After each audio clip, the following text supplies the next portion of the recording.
No, you just don't get it. She has too many albums. Like first there was the Midnight one, then the fucking there was a poems one, and now there's a sugar or whatever the fuck is even supposed to be. It's just so many all at once. She's always everywhere. Like, can I just get one day without seeing a stupid thing? It's like she's shoving it down our thigh.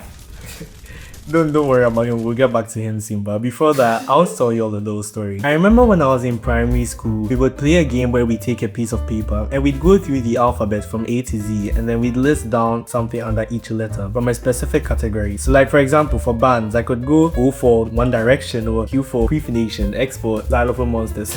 Bands I definitely didn't make up on the spot, but we were 12, so no one was going to bother fact checking, except for Sleazy Michael. But we know this already, fuck Michael.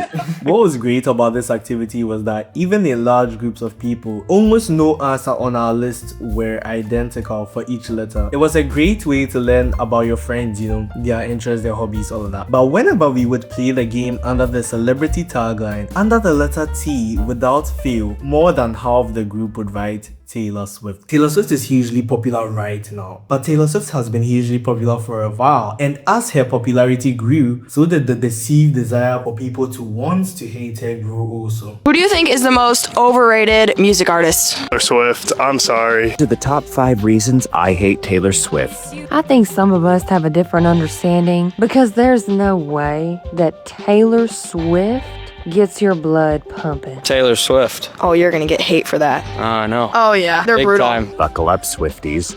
At number 5, it's because So this is Christmas. In her Midnight album, Taylor Swift wrote, "Familiarity breeds contempt, so don't put me in the basement when I'm on the penthouse of your heart." And I see this as a sort of pre-mortem in that effect, because like so many Taylor lyrics, it so adequately describes the timeline that she's currently living within. I may plan this video for a while. Taylor Swift. And before you ask, yes, I am somewhere on the spectrum. Which spectrum? All of them. Taylor Allison Swift. I've constructed a diagram. It maps all the reasons people hate her. I'll give you like a quick spoiler. So reason 1. Part 1. I just don't like Taylor Swift's music. TM. I sent a survey out to some colleagues to ask their reasons for why they don't like Taylor Swift, and far and out why this was the number 1 reason. And I get it. I used to be what I call a closeted Swiftie. Like, I would literally be so embarrassed I liked some Taylor Swift songs that I would go hide in a corner just to listen to them. But even now that I'm confident and proud about the things that I do and don't like, I'll admit there are some Taylor Swift songs that I find just a little bit stinky. But I think you can find this everywhere. Like, I love Zendaya, but there's some performances where I'm like, and I like Messi, but he's put up some pretty shit games from time to time. Is this enough reason to make me hate them? No. Yeah, well, obviously I was generalized. To fucking simplify. Jeez, relax. I don't think she writes good music.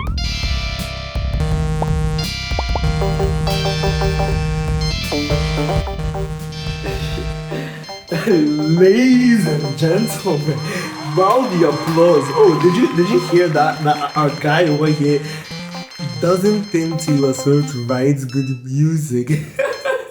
I'm gonna bring this bit for a second, yeah, because I really hate this argument. So, if you've only heard a couple Taylor Swift songs and they didn't sit right with you, that's fine. The discography, it's massive. If you don't want to put yourself through the effort of going through all that, it makes sense. We understand. That doesn't make Taylor Swift bad. That just means you didn't enjoy the 3 songs you actually listened to. She has over 250 songs as of today, spanning multiple different genres, producers, eras. I personally think that there's at least one Taylor Swift song out there that every single person can at least tolerate, if not fall in love with. And if you think that those odds are 0 for you, like there's no way you could ever enjoy a Taylor Swift song, I think you need to get closer to the fact that this is probably not even about the music, and it's most likely more about the person making the songs.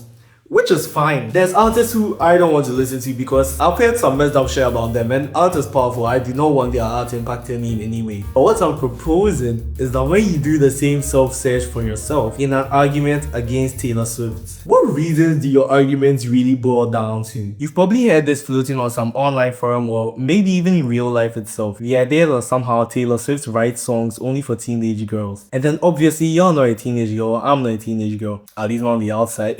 So somehow that makes her music bad, or even if not bad, at least cringy. It's the idea that she just doesn't write music for me. Okay, so as an example, me saying that I did not want to see a certain comedian because the one time I saw clips of them, they were given like racist jokes, or the jokes had a little derogatory undertone to them. And obviously, I don't support racism, so I don't ever want to see any of his shows. I think that's fine. I'm not racist. I don't want to propagate racism, so I don't want to listen to someone who panders to racists. So with that in mind, what the fuck do y'all hate so much about teenage girls? So much as if there's these forces in nature that for some magical reason, anything that teenage girls have an interest in is somehow perfectly flawed or magically inferior. Huh. Also, like, so what? I said this earlier, but Taylor Swift has more than 250 songs. If you're breaking down an artist's entire collection of body of work into one minuscule thing and they're writing that thing off as if it's like some checklist attribute so that you don't actually have to do the work of like engaging with the artist and confronting yourself with the question, why don't I actually like this thing? It's not smart, it's not cool, it's honestly fucking pathetic. And I definitely don't have a video all about this. Go watch my channel. We are not done with this video. You've seen the timestamp. Don't you dare click away. This is a threat. I'm holding the knife. And to anyone right now who's literally taking, yeah. Actually, I fall in this category, but I listen to other female artists, so that's not. That's like, that's the equivalent of saying I have some black friends, so I can't possibly do anything racist. And I've been you before. Like I said, I used to be embarrassed that I listened to Taylor Swift. And when I realized that this was mostly the reason, it kind of messed me up. I was having a conversation with a friend. I saw this tweet about Ronaldo where he said something like he's the greatest football player of all time. Even though technically the awards would say otherwise. And in the comment, he was just getting praised for it. Like, oh, he's the GOAT and oh, he's amazing. But then the thought came to my head that if I woke up tomorrow and I saw a tweet from Taylor Swift claiming that she's the most successful artist alive right now, I just know I have to spend most of my afternoon defending her to my friend about how she's actually not like a conceited person and guys trust she's so polite and all that. And even after that, there would just be this slight taste in my head like, oh god, could she just not have said that? With me at least, there was a very clear double standard. I think this partially stems from like the clique society like nature of like some high schools. You know, that thing where you watch someone do something that you feel if you did, people would think you were uncool, yet they do it, and for some reason people think of them as even cooler than you are. You know, that's the quality that makes them cool, so you despise them for it. Like some Aaron Burr type shit. That's your role model with all this. Aaron fucking Bear. I remember I used to believe the whole narrative of Taylor Swift only writes songs for her exes. Because yes, she does write songs about her exes. But that's like seeing me eat one large fast food scented like dinner one, or a couple times even. And then assuming that I never ever go to the gym or I never eat healthy. And also, if it were true that she only writes songs about her relationships, which it isn't, why would that be reason enough to hate a person? Most of this ideology was derived from the fact that back in the day, people used to tease Taylor Swift for having too many romantic partners. It was a whole thing. You would go on award shows and it was the part of the joke. Because in fact, yeah, we did used to think that this was a very normal thing to happen. In fact, one of my survey takers in the Big 26 put this specific thing as a reason why he didn't like Taylor Swift. We learned from giving shit to Taylor Swift for having a number of romantic partners to giving her shit for writing about those romantic partners, where that's the exact same thing that every man in her field is doing. But you know, we just don't like her music. Part 3. Taylor Swift. Taylor Swift is problematic. Taylor Swift released a Shake It Up music video 12 years ago. This album was like her first foray into mega pop stardom. Now Taylor loves to do a blind casting for most projects. And also Taylor likes to do work with people whose company she enjoys. With her Opalite video, she went on the talk show, they had fun with the guests, and one of them mentioned it as an idea and she's like, Or her Bad Blood video from back in the day where she literally had the entire music industry come out. Basically, she likes working with her friends. I know, what a sicko. So let's speed run every reason why Taylor Swift had been called a neo-Nazi. And why? Number 1, in her Shake It Up music video, Taylor Swift showed a black woman twerking. Number 2, her entire blank space video was glorifying abusive relationships and it was calling women crazy. Let's just ignore the fact that that music video and the whole song as a whole was meant to be like a parody of how the media is treating said Taylor Swift. She's just wrong for that. And even more recently, yeah, the Wish List song for saying that she wants to marry her husband and have her children look like him. And for let's of course not forget her calling herself a sexy baby. Part 4. What the fuck are these transitions? She's a capitalist. Boo! true. So fact check me on this, but if my memory is right, Taylor Swift was the first billionaire to make that much money just from making music. And of course, this had brought rise to the fantastic principle that I hate Taylor Swift because she's a billionaire. Yeah, you know, I think she's a billionaire. She could donate more. You know, she doesn't do that. Like, she just doesn't do that. She's a billionaire and she's greedy, and I think that makes her a bad person. And let's take a quick look at all the dirty, greedy capitalist things Miss Taylor has done. So number one, tipping the drivers of a tour upwards to 100 grand. People who she didn't even directly work with because she wanted to set a precedence for the industry. Number two, imagine the donation of a girl dying from cancer and then fostering a community so loyal and so kind that when they find out about this donation, they all send extra tips in amounts of $13. So much to the point where they double this donation goal. And actually even using the GoFundMe app in general. There's stories, I think the most recent one was from Ruby Rose, where Taylor apparently uses the GoFundMe app like it's TikTok, where the match donation button is her like button. For donating all her proceeds from the Elizabeth Taylor music video to the Elizabeth Taylor AIDS Foundation by buying a melody from a children's school choir which was about to break down and putting that melody in her song and then giving all the streaming royalties from that song to the school so that children can learn music. This list could go on and on, so I'm putting it right behind me, but yeah, she could be doing more. I mean, billions is a crazy number, it's a big number, but I think we should be spending less energy harping on one person who, you know, is on our side. At least she's doing something. It's not like Taylor Swift as a product is bad for the environment or whatever. It doesn't make sense to attack Taylor Swift because we think she's not doing enough, when we could be looking at other multi-millionaires who aren't doing anything at all, and sometimes even doing negative things because they like seeing those numbers go up. But for some reason, we do not do the same behavior to her male contemporaries. I wonder why. And I'm not saying that philanthropy serves as an excuse for hoarding up billions of like it's a billion, it's a lot of money. But what I'm asking is that why male tech billionaires and hip-hop billionaires get hailed as hustlers and grinders and like addicted to their craft, you know, business savants, while Taylor is uniquely categorized as demonic and greedy for reaching or even just aspiring to reach the exact same financial tier. Part 5.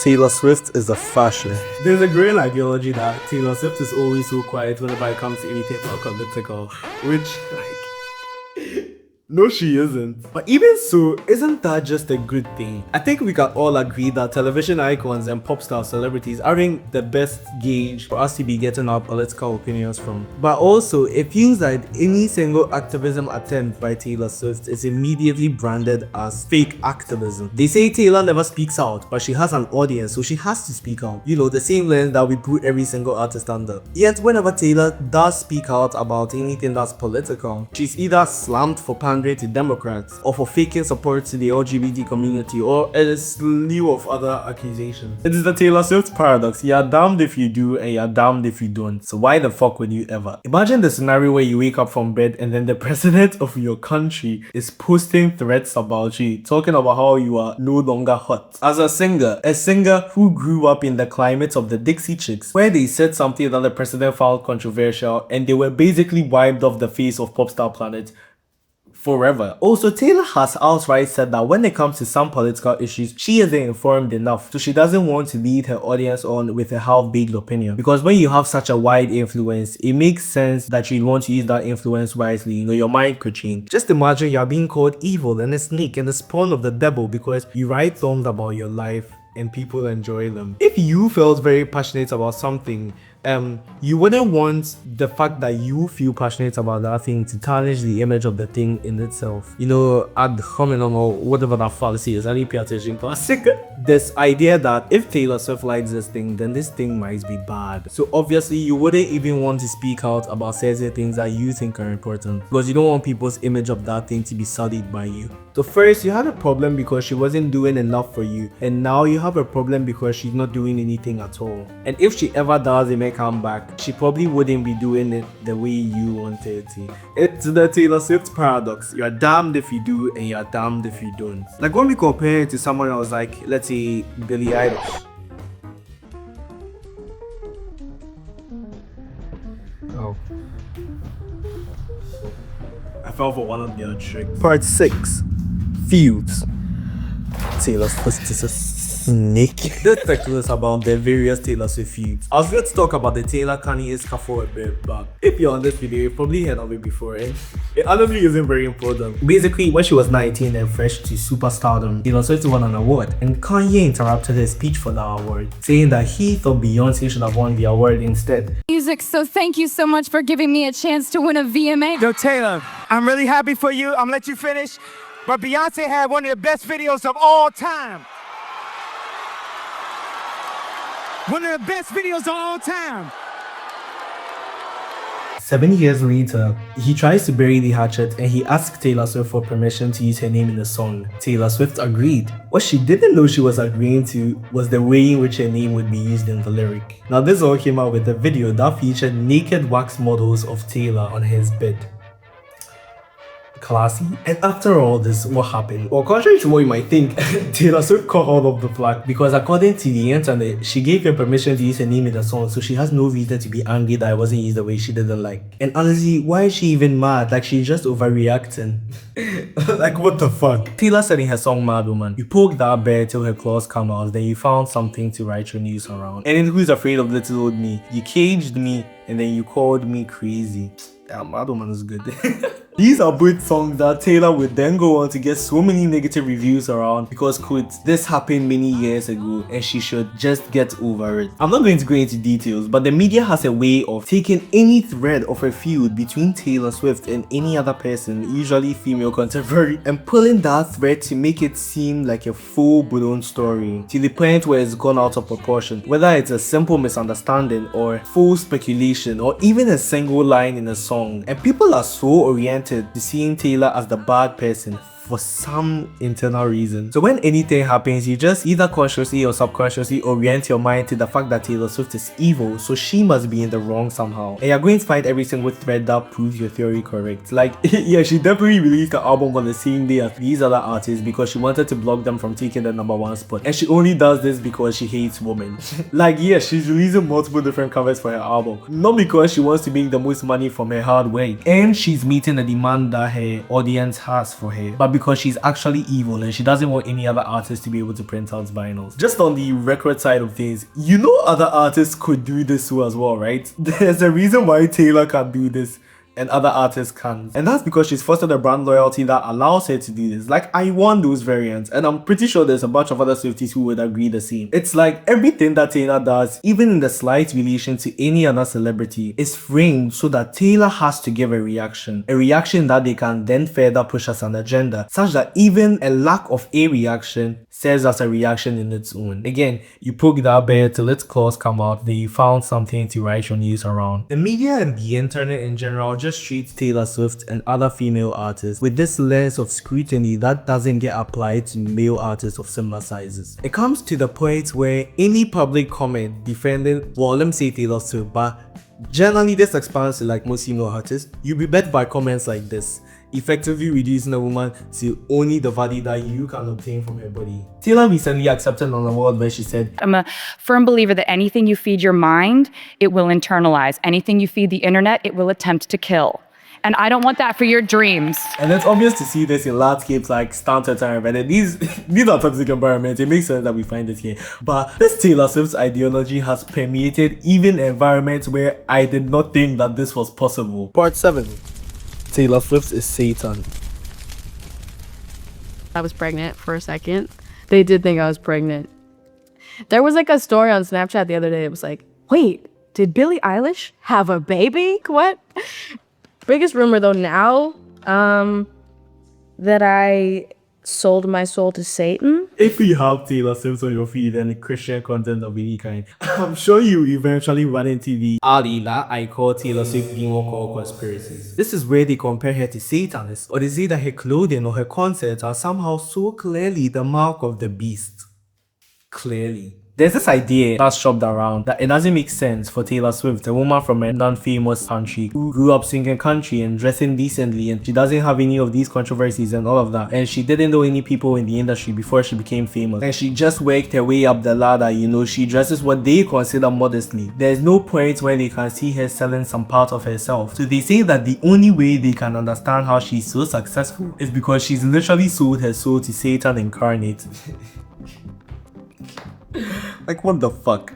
I was going to show some TikTok clips on Instagram reels that, but I don't know to give this topic any more light of a day. It's so amazing how this all happens to one woman that has given me such little reason to hate her. At least much less than her male contemporaries have. That your reason for literally demonizing her is how innocent she has been so far, and that she's too innocent to have made it.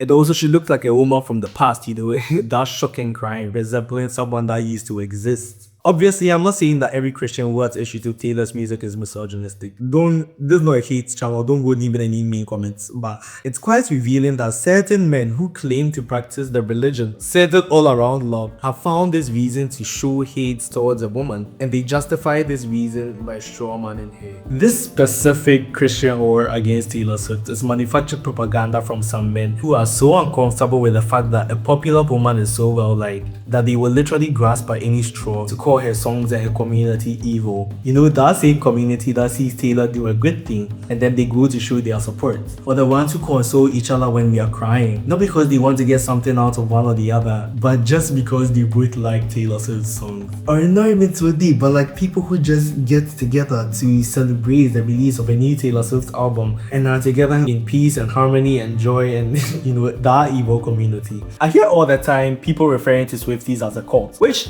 doesn't really make sense to me. I see it more like a sports team, you know, it's intense, it's fun, and it's something to gather around. Tours are like our tournaments, and events are games. An announcement for an album drop is like a transfer. A change in producers is like a change in coaches. Obviously, it's not one-to-one, but you get what I'm saying. There's a clear passion and camaraderie between Swifties that can be so intense from time to time, but even so, it's clearly positive and not manipulative. Like, I've not really sold my soul for Taylor Swift, right? But if I found out she had a concert in my city, I would pay unholy amounts just to attend it. And I don't even think majority of the reason lies within the fact that it's Taylor Swift, but mostly because of how much fun the entire community of Swifties seems to be having at any given point. Much of the hate directed at Taylor stems from a human need to project our insecurities onto a successful public figure. And I think we've collectively picked Taylor as a society over all these years because she seemed like an easier target.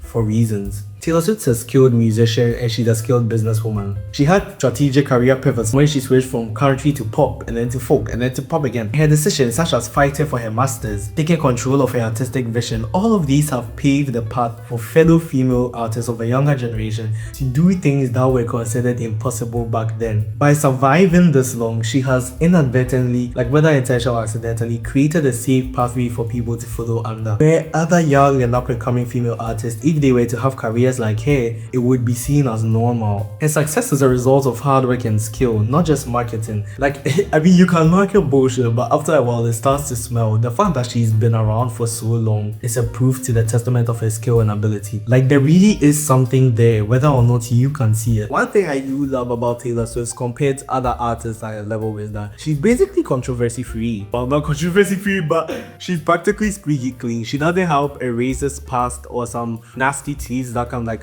be unsurfaced. She doesn't do drugs, she doesn't have a violent history. Almost every person that she meets that speaks about her seems to have a positive outlook on her. And so when society decided that we probably shouldn't be shaming women based on the number of people they slept with, you could see people really grasping at anything that they could to find a solid reason to hate Taylor Swift again. Like, oh no, she sued the guy who sexually assaulted her. What a monster. Or she doesn't dress provocatively like her fellow female contemporaries. What a weirdo. All this for the unimaginable crime of writing about her life and being pretty damn good at it. Remember that story I said at the beginning with the game I was playing with my friends where we would write a thing on a piece of paper from A to Z and then list out like names? Yeah, that would have been a cool story if any of that was actually true. But you were more inclined to believe me because why would a random YouTuber just randomly lie to get me to agree with his thesis? That's not a very normal thing to do, and I trust this guy. You see, this fallacy, this is an ideology that we carry about most celebrities. Like, yeah, they have all these charges against them and claims from multiple sources, but that's just people trying to get them because they have money and power and fame. They are probably good people underneath, but the media doesn't want to report on that because a bad person could never become a celebrity.